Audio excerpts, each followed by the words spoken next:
আসসালামু আলাইকুম। আমি মোহাম্মদ নাসিফ হাসনাত, ইন্টার্ন ডক্টর, পিএমসিএইচ।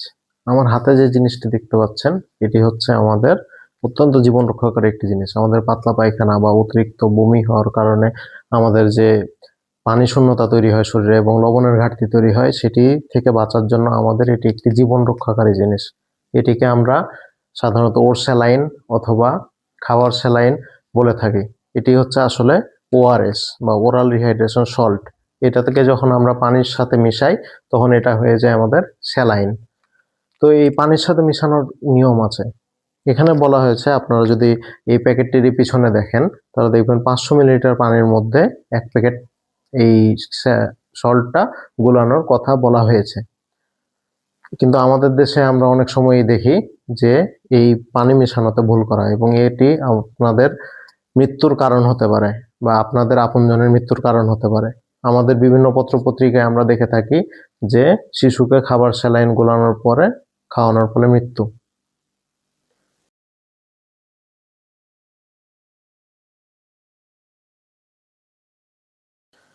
কিন্তু এটা কেন হয়? কারণ আমাদের যে এই লবণটি মিশানোর, পানিতে মিশানোর নির্দিষ্ট পরিমাণ দেওয়া আছে, এটা করার একটা কারণ আছে।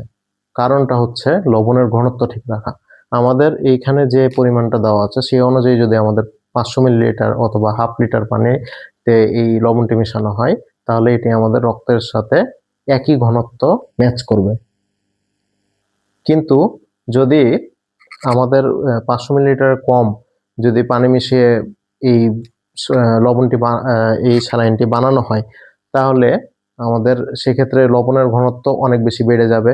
ফলে রক্তে লবণের ঘনত্ব বেড়ে যাবে, রক্তে পানির আরো শূন্যতা তৈরি হবে। কারণ এটি যখন আমরা খাবো, তখন আমাদের মধ্যে যে এটাই পানিকে আরো বেশি শোষণ করবে এবং আরো বেশি পানি শূন্যতা তৈরি করবে, এবং এর মধ্যে থাকা সোডিয়াম, পটাশিয়াম সবকিছুর পরিমাণ রক্তে বেড়ে যাবে, যার ফলে মৃত্যু পর্যন্ত হতে পারে। এছাড়াও যদি এটাকে বেশি পানি দিয়ে বানানো হয়, ফলে এতে আমাদের শরীরে রক্তের যে সব সোডিয়াম, পটাশিয়াম আছে, এগুলার লবণগুলার ঘনত্ব কমে যাবে এবং এর ফলেও মারাত্মক ক্ষতি হবে।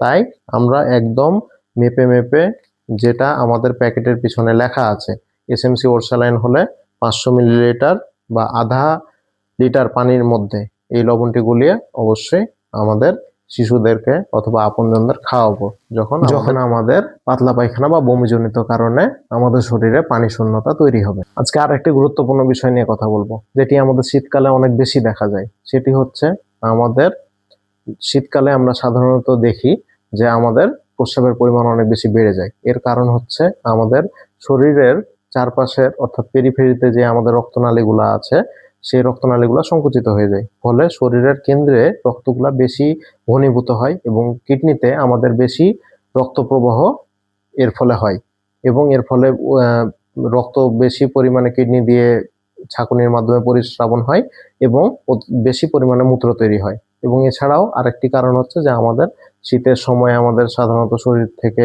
ঘাম কম নির্গত হয়, ফলে আমাদের এই শরীর থেকে পানি বের হওয়ার রাস্তা আরেকটা বন্ধ হয়ে যায়, যার ফলে অতিরিক্ত প্রস্রাব হয়। কিন্তু এর ফলে যদি আমরা সাধারণত এতে দেখি যে বাংলাদেশের মানুষজন অতিরিক্ত প্রস্রাব হওয়ার কারণে আমাদের শীতকালে পানি খাওয়ার পরিমাণ কমিয়ে দেয়। কিন্তু এতে কি হবে? এতে হবে আমাদের কিডনিতে ওই যে পরিমাণ আমাদের রক্ত সরবরাহ হওয়ার কথা বা যে পরিমাণ রক্ত যাওয়ার কথা, সেই পরিমাণ রক্ত যাবে না। আমাদের রক্তের ভলিউমটা কমে যাবে, যার ফলে কি হবে?